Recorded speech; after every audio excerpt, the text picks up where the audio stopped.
मित्रों, आए दिन हमें ऐसी खबरें सुनने को मिलती है जो हमें सोचने पर मजबूर कर देती है कि मनुष्य आज किस दिशा में जा रहा है। आज मनुष्य और पशु में अंतर ही नजर नहीं आता। कई बच्चों को पालने वाले माता पिता बेसहारा होकर आज दर दर भटकने को मजबूर है, तो कहीं कचरे की पेटियों में नवजात शिशु पड़े मिलते हैं। कलयुग का प्रभाव कहेंगे या अपने अपने कर्म, आप जो भी कहें कमेंट करके जरूर बताएं। लेकिन हम आपको भगवान श्री कृष्ण की उस कलयुग को लेकर उस भविष्यवाणी के बारे में बताने जा रहे हैं जो आज से हजारों साल पहले की जा चुकी है और जो सच भी साबित हो रही है। आज के वीडियो में हम आपको भगवान श्री कृष्ण जी की वो 5 बातें बताने जा रहे हैं जो इस युग के मनुष्य को कड़वी लगने वाली है। तो क्या है वो 5 कड़वी बातें, जानने के लिए वीडियो के साथ अंत तक बने रहे। मित्रों, आपने कलयुग को लेकर वो प्रचलित कहावत तो सुनी ही होगी कि श्री रामचंद्र जी कह गए सिया से, ऐसा कलयुग आएगा, हंस चुगेगा दाना दुनका, कौवा मोती खाएगा।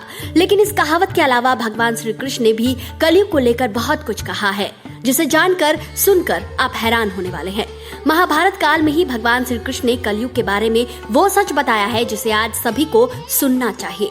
महाभारत काल में भगवान श्री कृष्ण ने कलयुग के बारे में विस्तार पूर्वक बताया है कि कलयुग में लोग कैसे होंगे, कैसे व्यतीत करेंगे अपना जीवन और उनका व्यवहार एक दूसरे के प्रति कैसा होगा। तो चलिए इसे लेकर महाभारत काल की एक पौराणिक कथा जान लें, जिसके बाद आपकी जो भी राय बने कमेंट करके हमें जरूर बताएं। कलयुग के सत्य को लेकर एक बार 5 पांडवों के मन में भी जिज्ञासा उत्पन्न हुई और इसलिए भगवान श्री कृष्ण से एक बार उन्होंने पूछा कि हे प्रभु, कलयुग में मनुष्य कैसा होगा, उसके विचार कैसे होंगे और उसकी मोक्ष प्राप्ति कैसे होगी।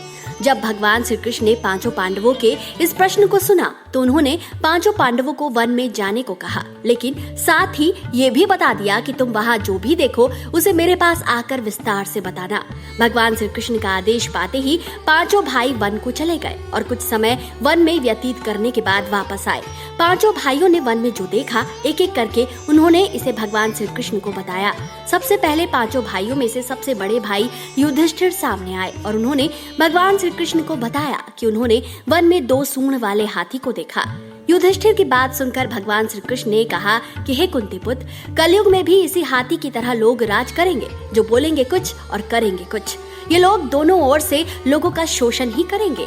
तभी भीम भगवान श्री कृष्ण के सामने आए और बोले, हे माधव, मैंने वन में एक गाय देखी जो अपने बच्चे को इतना चाट रही थी कि उस बच्चे को खून ही निकलने लगा। ऐसा क्या है, कृपया करके इसका अर्थ बताएं। तब भगवान श्री कृष्ण ने इसका अर्थ बताया। भगवान श्री कृष्ण बोले, हे भीम, कलयुग का मनुष्य अपने बच्चों से इतना आसक्त होगा, बच्चों को इतना प्यार दुलार करेगा कि ऐसी ममता पाकर बच्चों का विकास ही रुक जाएगा। कलयुग में माता पिता का अपने बच्चों के प्रति ऐसा आचरण रहेगा कि अगर किसी दूसरे परिवार के बच्चे साधु बनेंगे तो सब उसके दर्शन करेंगे, उसकी प्रशंसा करेंगे। लेकिन अगर अपना बच्चा साधु बना तो ये देखकर माता पिता शोक में डूब जाएंगे और दुखी हो जाएंगे, रात दिन मातम बनाएंगे कि मेरा पुत्र ये किस राह पर जा रहा है। कलयुग में माता पिता अपने बच्चों को मोह माया और परिवार में बांधने में जीवन बिताएंगे और इस तरह वो अपने बच्चे का जीवन नष्ट कर देंगे।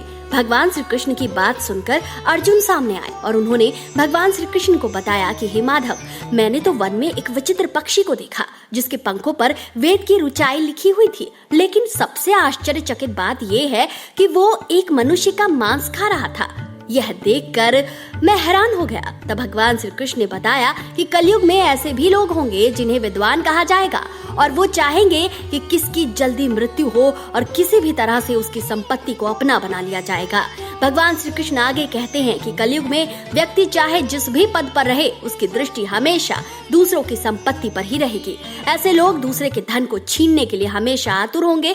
कलयुग में असली संत का मिलना दुर्लभ होगा। अर्जुन के बाद बारी आई नकुल की। नकुल ने भगवान श्री कृष्ण को बताया कि उन्होंने वन में एक भारी चट्टान पर्वत से गिरी हुई देखी, जिसे बड़े से बड़े वृक्ष भी रोक नहीं पाए, लेकिन एक छोटे से पौधे से टकराकर वह चट्टान अचानक रुक गई। तब भगवान श्री कृष्ण ने नकुल से कहा कि हे नकुल, कलयुग में मनुष्य की बुद्धि क्षीण हो जाएगी और वो पतन के मार्ग में आगे बढ़ता जाएगा। धन या सत्ता के विशाल पेड़ भी उसे रोकने में सक्षम नहीं हो पाएंगे, लेकिन जो मनुष्य हरिनाम रूपी एक छोटे से पौधे का सहारा लेगा, उस मनुष्य का जीवन पतित होने से रुक जाएगा। अब सबसे अंतिम बारी आई सहदेव की। सहदेव ने भी अपने चारों भाइयों की तरह भगवान श्री कृष्ण से वन की बात बताई। सहदेव ने बताया कि उसने वन में कई कुएं देखे, लेकिन उसने जितने भी कुएं देखे उनमें से बीच का कुआं खाली देखा, जो कि सबसे गहरा था। कृष्ण ने सहदेव को बताया कि कलयुग में इंसान अपने शौक को पूरा करने के लिए बेटियों के विवाह में पानी की तरह धन बहाएंगे, लेकिन किसी भूखे को देखेंगे तो उसकी सहायता के लिए आगे नहीं आएंगे, जबकि अपनी इंद्रियों को शांत करने के लिए पैसा खर्च करने से हिचकिचाएंगे नहीं। और जो लोग इन आदतों से दूर रहेंगे उन पर परमात्मा की कृपा बनी रहेगी। तो मित्रों, आप इन सभी बातों में से भगवान श्री कृष्ण की किन बातों को सच होता देख रहे हैं? कमेंट करके जरूर बताएं। और अगर वीडियो पसंद आया है तो इस ज्ञान को कृपा करके अपने तक सीमित न रखें।